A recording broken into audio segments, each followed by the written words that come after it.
Okay, so I'm a historian of science, and what I'm particularly interested in is looking at how scientific ideas turn into being mainstream accepted scientific ideas, and using science, using history as a way of looking at how that actually happens. So my interest in John Snow is an interest in how did his work become mainstream, how did it become an accepted idea. The sort of popular story is one of John Snow doing his work on cholera in London, and this being a fight between him and the miasmatists in London.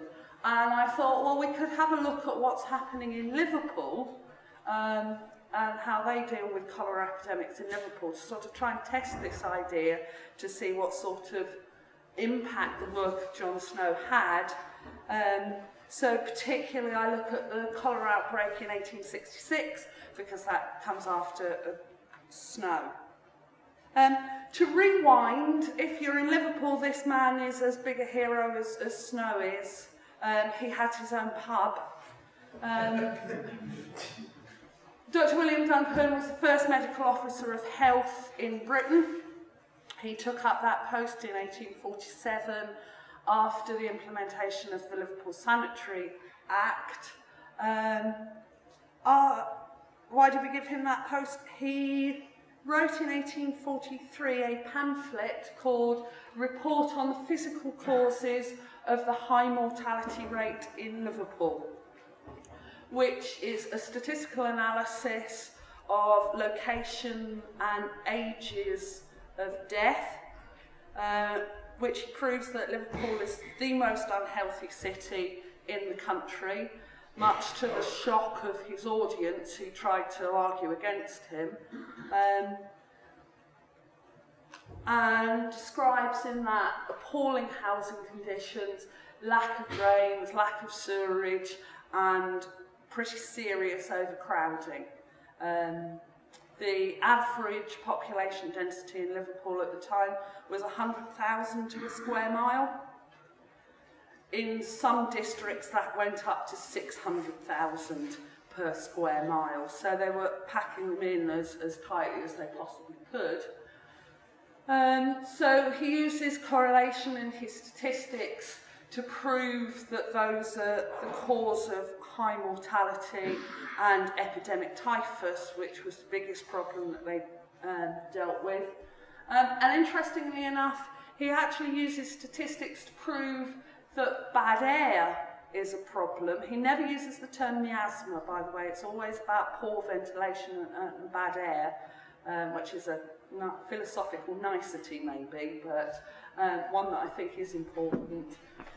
Because he can show that open courts, so courts where there's an entrance on both ends of it, are healthier than ones that are closed off. So he does actually have a statistical argument behind his ideas that ventilation was important, as well as sewage and improving overcrowding. So just to give you a bit of a taster on some of the things that we've got to look at, this is a detail of a street plan of the time, so you can see the kind of layout of closed courts with houses at the front and houses which you can only get to through entering into the court. The courts were considered private property, so it wasn't up to the authorities at the time to go in and clean those, which you can imagine led to all sorts of serious problems. A few pictures for you of the sort of housing conditions. So you can see this is a closed off court. You can see their water pump in the middle, which was there for that court and the front houses.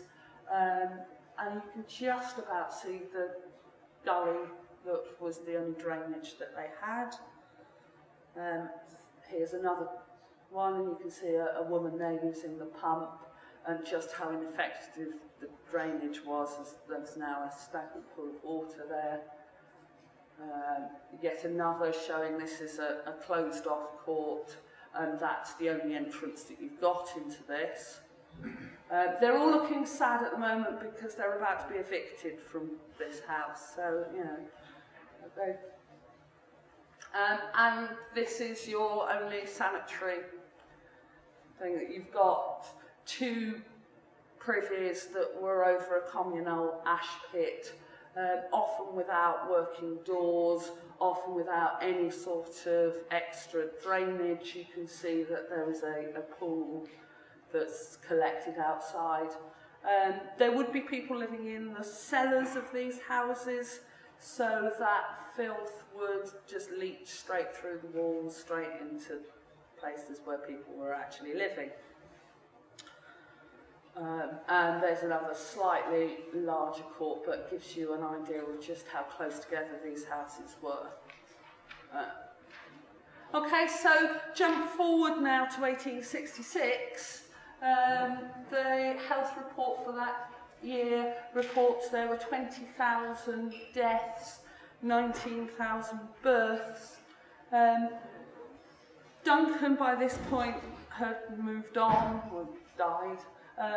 The health officer at this time was Thorne, and he writes, "Town or country wherein there is a natural decrease of population might rightly be assumed to labour under effects of some great moral or physical evil." A cheery report when this is how it starts. Oh, okay, just 2 more things. Okay, so did John Snow have any effect? Well, this is the quote from him.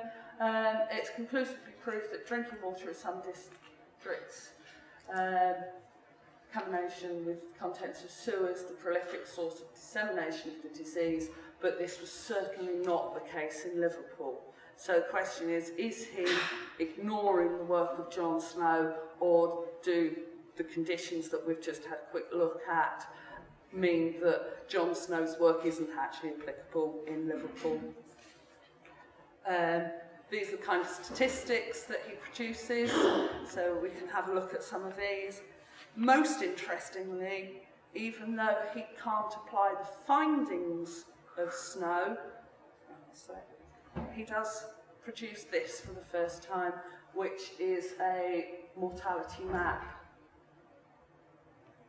I've got a copy of this, we shall have a look at this in workshop, and he also produces one of typhus to try and see whether or not they're in the same place. So come and have a look at some of this.